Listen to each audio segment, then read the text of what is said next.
প্রভু জগন্নাথ দেব যেমন রাজাধিরাজ, জগতের নাথ, আবার তেমনি তিনি মানুষের।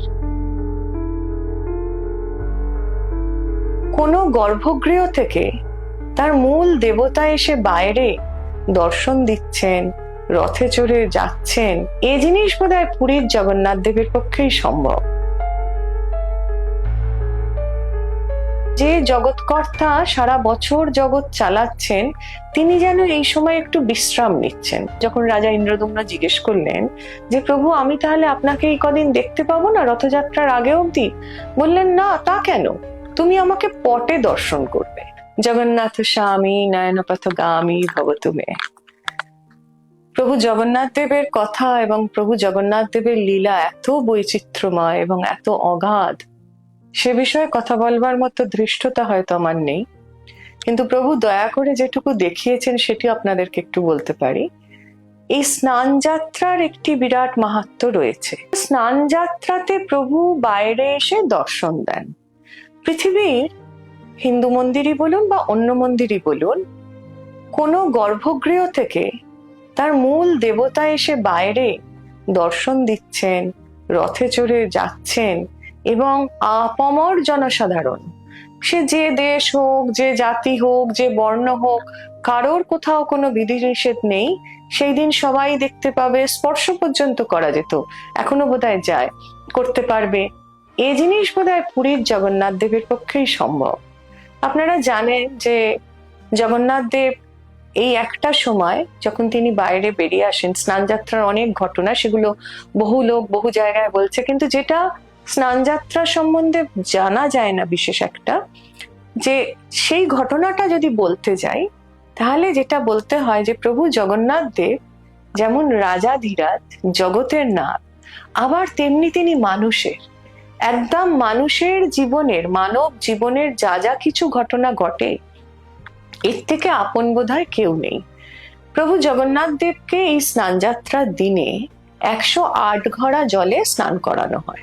আপনারা স্নানবেদী দেখেছেন, এবং এই যে স্নানবেদীতে স্নান হবে, এই সমস্ত ঘটনা কিন্তু মাদলাপাঞ্জি এবং বলে একটি গ্রন্থে, যেটা উড়িষ্যার প্রাচীনতম গ্রন্থ, এবং যেটাকে বিশ্বাস করা হয় যে প্রভু জগন্নাথ দেব স্বয়ং রাজা ইন্দ্রদ্যুম্নকে যা যা বলেছিলেন তার উপরে নির্ভর করে লেখা।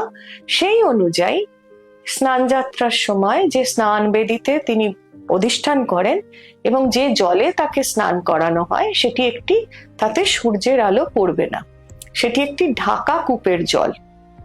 সেখানে বছরে কোনো সূর্যের আলো পড়বে না, এবং সেই জলে স্নান করার পর আমাদের যেরকম হয় আর কি, যে ছোট বাচ্চারাই বলুন বা বড়রাও যদি হঠাৎ করে 108 ঘড়া বা ঠান্ডা জলে এরকম, কারণ আপনারা বুঝতে পারছেন যেহেতু জলে কোনো রোদের এ পড়ে না, একদম ঠান্ডা জলটা, সেই জলে যদি স্নান করেন তাহলে আমরা অসুস্থ হব। তো যেহেতু তিনি মানুষের বড় কাছের, তিনি যেহেতু জগতের নাথ, কিন্তু তারই তো সৃষ্টি মানুষ, তার ফলে মানুষের যা যা জীবনে ঘটে, তো তিনি সেই জন্য অসুস্থ হয়ে পড়েন। স্নান যাত্রার এই বিরাট যে পূজা পার্বণ এবং তাকে স্নান করানো, তারপর প্রভু অবসর নেন, এবং সেই সময়টাকে বলা হয় অনবসর বা অনসর কাল। তো এই সময়তে এই যে স্নান যাত্রা হলো, প্রভু যে অদর্শন দিলেন, তিনি যেন কোথায় গিয়ে, যেন আমার ব্যক্তিগতভাবে মনে হয় যেন যে জগৎকর্তা সারা বছর জগৎ চালাচ্ছেন, তিনি যেন এই সময় একটু বিশ্রাম নিচ্ছেন। কিন্তু বিশ্রামের মধ্যেও তার যে আচরণীয় জিনিস, সেগুলো যখন রাজা ইন্দ্রদ্যুম্ন জিজ্ঞেস করলেন যে প্রভু, আমি তাহলে আপনাকে এই কদিন দেখতে পাবো না রথযাত্রার আগে অবধি? বললেন, না, তা কেন? তুমি আমাকে পটে দর্শন করবে। যেই যে স্নান যাত্রা থেকে আর রথে নবযৌবন পাওয়ার আগে অবধি জগন্নাথ মন্দিরের মধ্যে, পুরীর মন্দিরে এই পটে পূজা হয়।